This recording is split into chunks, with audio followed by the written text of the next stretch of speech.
Hello everyone, welcome to Neil's World. Today I'm going to talk about a small update regarding the YouTube mobile application. This is a small update but very significant one. Until recently, I was not able to live stream using the YouTube mobile app because I do not have 1000 subscribers.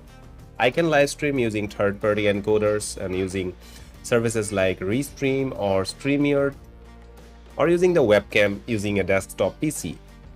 But if I want to live stream using the mobile phone, I would need a different application.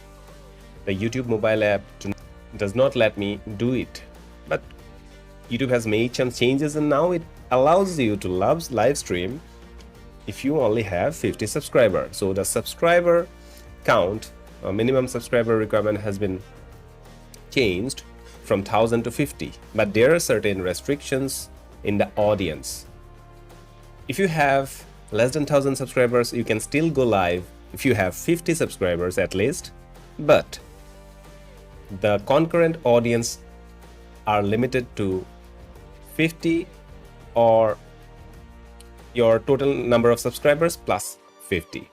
So that is the restriction that you have in the YouTube mobile application. And what you can do is the YouTube mobile application, you can go live, talk to your camera, talk to your mobile phone, or you can also stream what is running on your mobile phone. That means you can also do screencasting or game casting using the YouTube mobile app.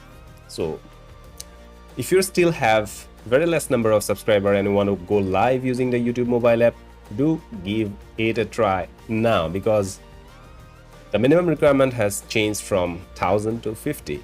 So try it.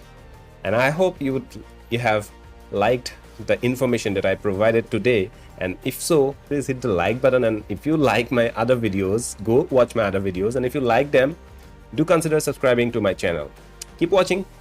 I'll see you in my next video.